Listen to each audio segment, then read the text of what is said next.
Welcome back to the Conference Carolinas Gridiron Show. I'm your host, Hannah Russo.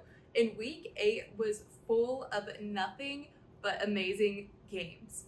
Before we take a look at those, let's sit down with Shorter's own Jeb Walls. Jeb, you threw 222 yards and then 2 touchdowns in the air as well. What was clicking for you in the offense this week to be this productive? Yeah, I think we just took an extra step forward, in our preparation, like in seeing the shells and, going over what they're doing in the film room coverage wise. And, this week I actually had a lot of time. My O-line gave me a ton of time up front to deliver the football, get through my reads, and my receivers made plays for me. Yeah, the offense really looked like they hit a rhythm and everything was flowing. What specifically do you all from the offensive line, yourself, the receivers, what do y'all do to create that momentum? A thing that, has been our theme for this year and our coaches preach to us is to sell out for each other. And it makes it easy when, everybody on the offensive side of the ball loves each other and is willing to do whatever it takes for each other each and every play. That's where our momentum is going and how explosively been the past few weeks. Focusing on yourself just a little bit, in past seasons, you've had limited opportunity. Describe how you were able to step up and make a big impact. Obviously, in past seasons, I've had a role where I've, been the backup quarterback, but I've always been a leader on this team. And so just kind of the coaches having belief in me and giving me an opportunity to step up.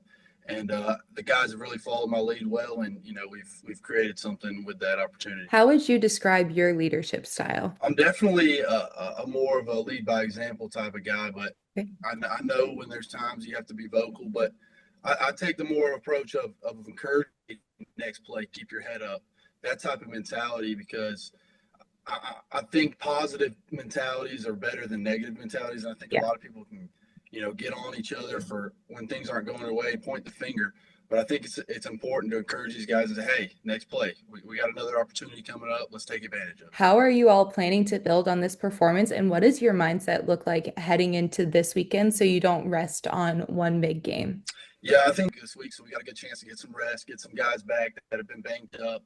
And so I think that's going to be huge for us. And I think it's just not getting satisfied, not getting complacent, and just continuing to build on what we've established over the past couple of weeks is going to be crucial. So, and then last question for you, Jeb. The remainder of the season, what is your personal goal, and how do you define success moving forward? I think just finishing the season strong. Just Shorter hasn't had a 4-win season in the past decade. So our biggest thing is just finishing the season out with some momentum going into next year. And so winning these last 2 games is what we're striving to do. And then just changing the culture around here, building that positive mentality culture. Our mindset is brick by brick, and that's going to take everybody. Yeah. Establish a winning culture and create opportunities for ourselves.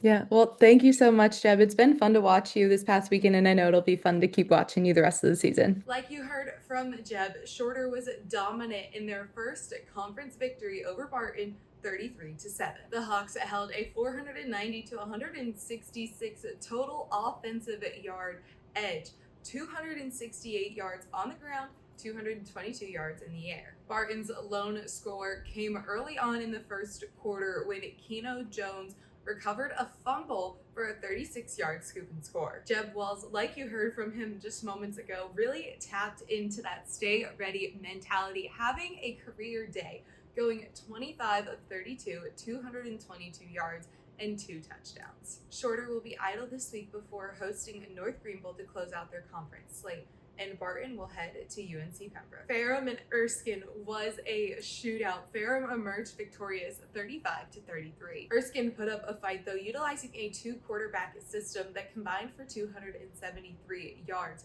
Their ground game was led by Logan Cauldron with 161 yards and 3 touchdowns. The Flying Fleet had a chance at a huge game-winning drive when Jeremy Bland came up with a blocked field goal with 2 minutes and 15 seconds left in the 4th quarter.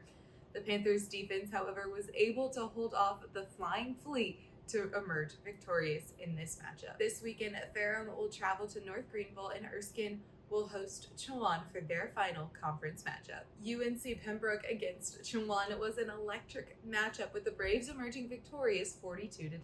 The Braves struck first before the Hawks were able to answer in the second quarter to close the gap. Chawan had that momentum early on, but struggled in the second half to regain that momentum or hold on to any bit that they had. Chawan, however, was able to piece together a balanced attack of runs and passes, making it difficult for UNC Pembroke to shut down any offensive game. UNC Pembroke capitalized on every opportunity, scoring in every quarter to log 487 total offensive yards. Chawan will travel to Erskine this weekend, and UNC Pembroke will host Barton for their final conference matchup. Stepping out of conference play, North Greenville fell on the road to Valdosta State 35-24.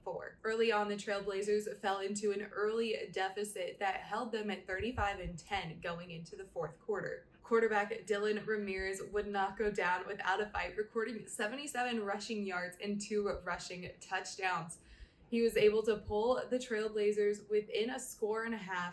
Unfortunately, it wasn't enough for them to gain the momentum they needed for this non-conference victory. North Greenville will host Ferrum this weekend, and with a win, they can clinch the Conference Carolina's #1 seed heading into playoffs. Week 8 was full of amazing games, and Week 9 is poised for more. Can North Greenville clinch that Conference Carolina's #1 seed this weekend?